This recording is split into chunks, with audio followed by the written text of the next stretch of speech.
What's going on, everybody? Happy New Year and welcome back. It's 2022 now, which is hard to believe, but we're back here with the Cummins. So a lot has happened and not a lot has happened since the last time we messed with it. If you remember, the last time we took the water pump out, we took out the thermostat housing, and found all that crud in the cooling system.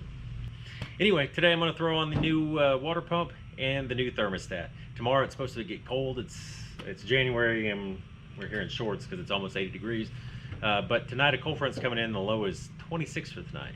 It's funny, the high for today is 80, the low for tonight is 26. Go figure. Anyway, let's get to work. Real quick though, before we do, let's give this thing a crank and see how it starts. It's been a while since I started it, so this might be interesting.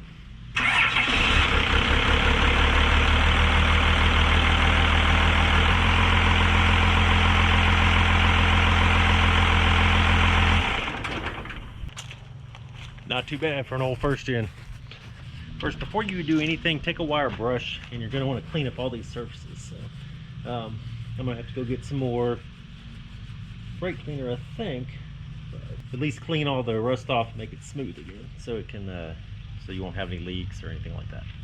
And we're just doing the same thing right down here at the water pump. Just make these surfaces smooth. That's really all it needs.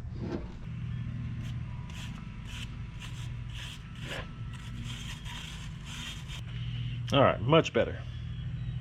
Now we have a smooth, clean surface here, ready to go up against the other one. And here we go. Brand new water pump ready to go on.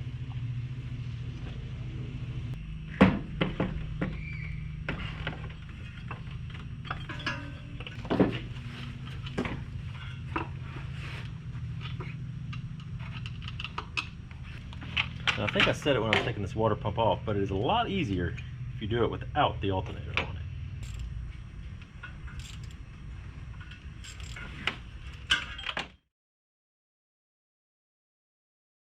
it. Alright, so we got the new thermostat in. We have the new water pump on as well. One thing that I did not show is I back flushed the heater core. And the reason I did that is because of all the gunk that we found in the thermostat housing when we pulled it off last time. So it just stood to reason that that same stuff was going through my heater hoses and into the heater core. Sure enough, when I first put water to it, nothing came out. I had to put some real pressure on it for it to come out the other side. So I have it flowing now, so in reality, we should have at least heat.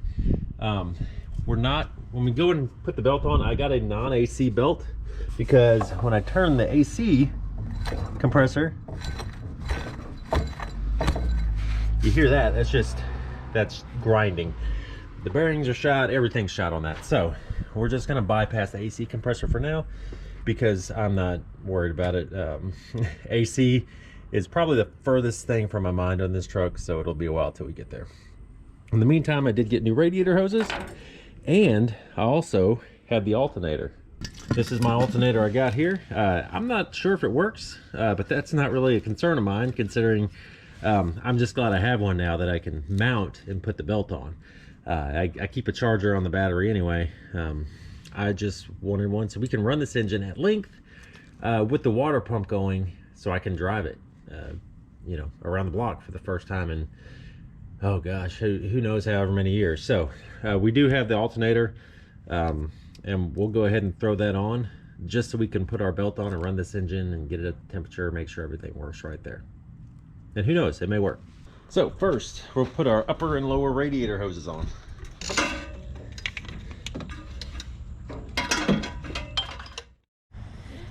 Alrighty, y'all. So it's been a minute since I recorded, but the last thing you saw, I think, I'll have to go back, but the last thing you saw was me putting on the thermostat housing. Since then, I've done a lot of work, and I've done it off camera, so I apologize for that. But upper and lower radiator hoses, we went ahead and put the alternator on. So everything is hooked up, and in reality, it should run fine, come up to temp, and hope that everything is just fine. On the belt routing here, we did go I went with the belt routing that's up here on the top of the hood for non-AC.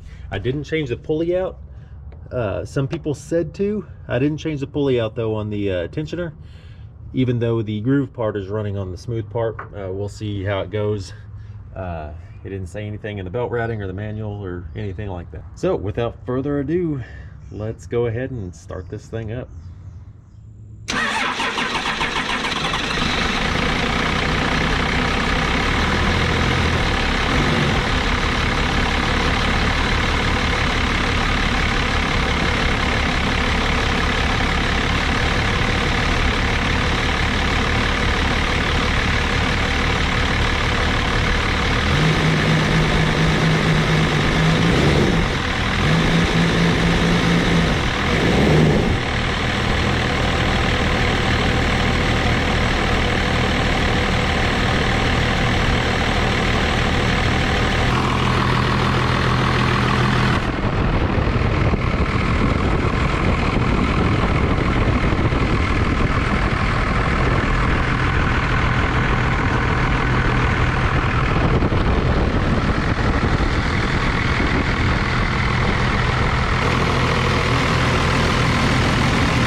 About the only gauge that works is the oil pressure gauge, and that is about normal from what I've seen on these earlier first gens with the older style cluster.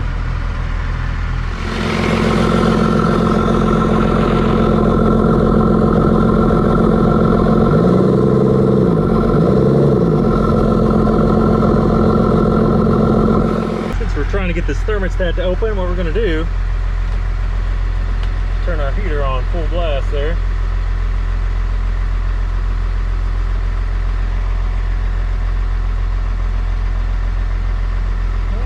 It's actually a little bit warm already.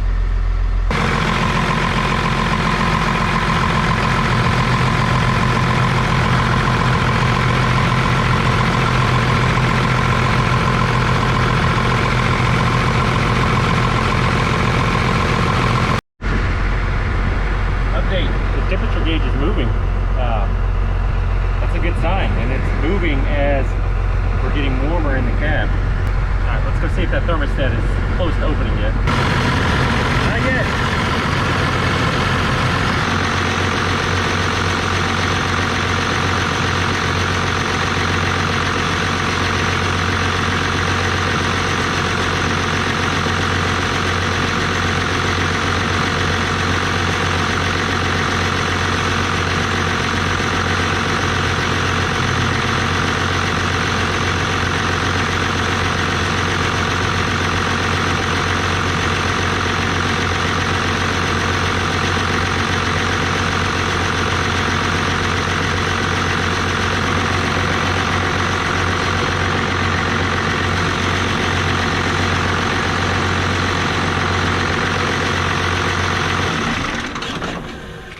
So since I had this truck, this was the first run getting it all the way up to normal operating temperature, and everything seemed to do great. No leaks. We burped the cooling system, which as you can see, that's why everything was running down there. But other than that, there's no leaks coming from the water pump.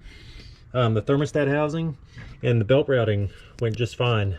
The belt didn't try to jump or anything like that. So like I said, all the way up to normal operating temperature. My temp gauge works just fine, and now the next thing will be to get this alternator hooked up and see if that charges. It's looking good. I'm hoping the next time we get this out on the street and drive it. So it's looking good. I put it in neutral, warmed the transmission fluid up, and it seemed to pull up just fine. You know, just a little bit here in the driveway. So you know, most things I did off camera because it was hard to film and do everything I needed to at the same time, and I had quite a bit of problems with the belt, or not problems, but just it was finicky getting on, so I had to wrestle with that for a little bit. But you saw me put the or take the water pump off. Same with the thermostat. I just put those two things back on, which I think I recorded, and then upper and lower radiator hose. And then the bracket for the alternator is real easy too. So that was about it, and put the belt on, and everything works great. So I think next time we'll be able to get this out on the road.